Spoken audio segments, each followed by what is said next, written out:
प्राप्य पुण्यकृता लोकानुषित्वा शाश्वती समाः शुचीनां श्रीमतांगे योगभ्रष्टोऽभिजायते। प्राप्य पुण्यकृतां, पूजा खाली कृताम तावरण स्वरे लचा उच्चार, नुषित्वा शाश्वती ही विसर्गाचा स घ्यायचा, खालच्या ओळीत पहा शुचीनाम अनुस्वाराचा म, श्रीमताम ताच्या डोक्यावर अनुस्वारे वाङ्मयाचा न, योग योग भ्रष्टो योगच्या डोक्यावर बचा योग भ्रष्टो भ्रच्या खाली आघात भिजायते। प्राप्य पुण्यकृता लोकान, इथे थांबूया, नुषित्वा शाश्वती समाः शुचीनां श्रीमतांगे, इथे थांबूया, योगभ्रष्टोऽभिजायते।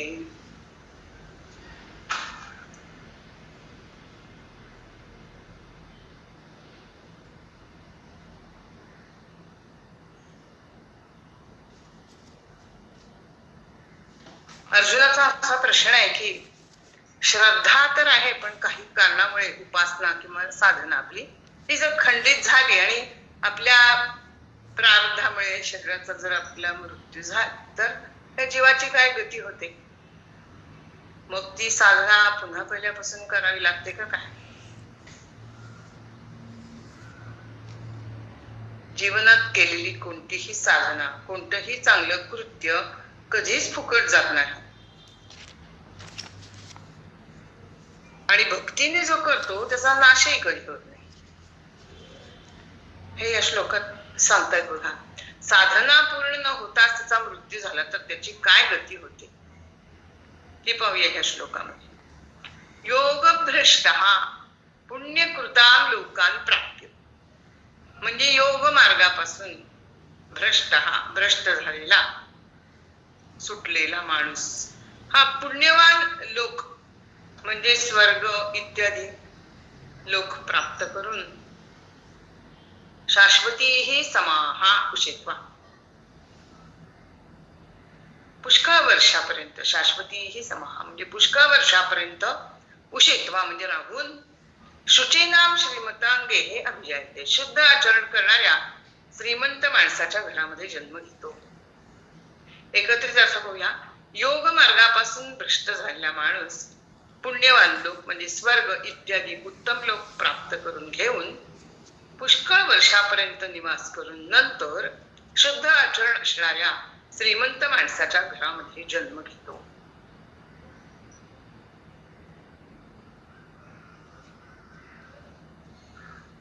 इथे भगवंतांनी योगभ्रष्ट असा शब्द वापरले पहा। योग मार्गापासून अधःपतन झालेला असा काही इथे अर्थ नाहीये।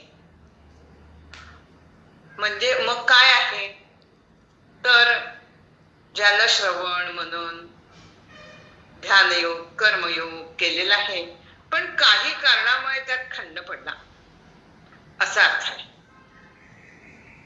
म्हणजे इंद्रियांच्या मोहात फसल्यामुळे किंवा इतर काही कारणाने तो योग साधनेपासून दूर झाला किंवा तशा स्थितीतच त्याच्या शरीराचा मृत्यू उलगडला तर असा या योगभ्रष्टचा अर्थ आहे।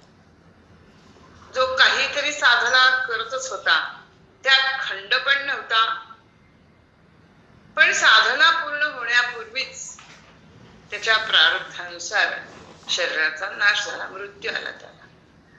तर अशा माणसाच्या अशा जीवाची गती काय होते ते भगवंत इथं सांगतात। भक्त हे दोन प्रकारचे असतात म्हणतात, एक सकाम भक्त आणि निष्काम भक्त। भगवंतांनी सांगितलेले की आर्तो जिज्ञासुरर्थार्थी ज्ञानीच भरतर्षभ, 7व्या अध्यायात 16व्या श्लोकात सांगितले बघा। हे आर्त, आर्त म्हणजे काहीतरी संकट आलं आणि त्यातून बाहेर यावं, संकटाचं निवारण व्हावं म्हणून भक्ती करणारे त्यांना आर्त म्हणायचा।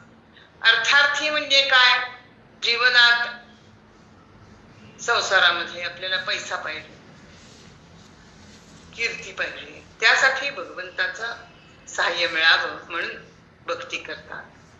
जिज्ञासू, जे भगवंत म्हणजे काय, साधना म्हणजे काय इत्यादींची माहिती हवी यासाठी श्रवण वाचन करणारे लोक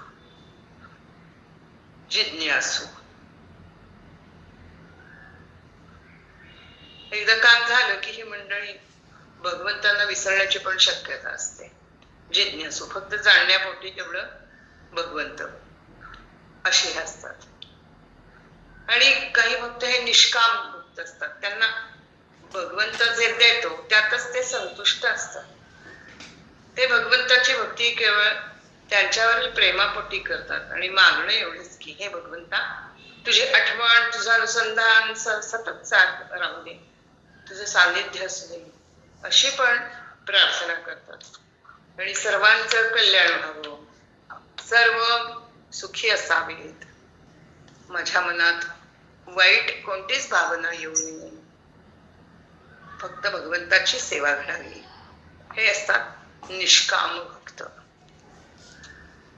साधना आहे, भक्ती आहे, वागणं शास्त्र संमत आहे, धार्मिक आहे, पण हेतू सकाम आहे. काही प्राप्ती व्हावी किंवा आहे तर टिकावं हा हेतू असेल तर ते सकाम कर्म झाले. आणि त्याचं काय फळ मिळतं हे भगवंत या श्लोकाद्वारे आपल्याला सांगतात. अशा भक्ताची भक्ती खंडित झाली म्हणजे योगभ्रष्ट झाला तो, तर म्हणजे मृत्यू आला त्याला. तर या भक्तीमुळे म्हणजे तो धर्मसंमत मागल्यामुळे बरंच पुण्य त्याचा त्या जीवनामध्ये जमा झालेलं असतं. म्हणून त्या जीवाला पुण्यवान असा स्वर्गलोक मिळतो, ब्रह्मलोक मिळतं. ते पुण्य संपेपर्यंत तो जीव अनेक वर्ष सुखाने राहतो, पण पुन्हा मृत्यूला लोकात माणूस म्हणून जन्माला येतो. कारण का तर क्षीणे पुण्ये मर्त्यलोकम विशंती, त्याचं पुण्य संपलं पुन्हा मर्त्यलोकात आलं.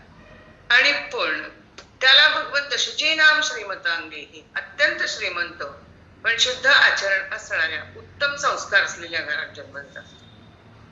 श्रीमंत घरात जन्म देण्याचं कारण एक तर सकाम भक्त भोग प्राप्तीसाठीच भक्ती करतात हे, आणि दुसरा असं की सामान्य जनांना साधना करताना ज्या अडचणी येतात त्या यांना येत नाहीत.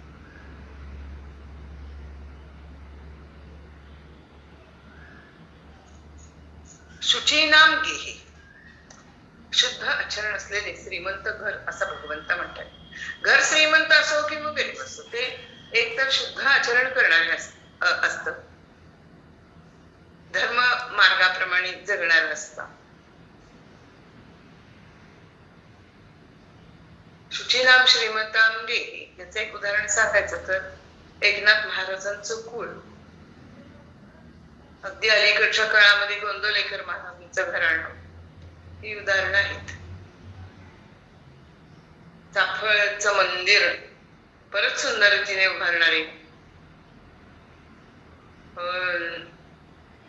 मफतलाल,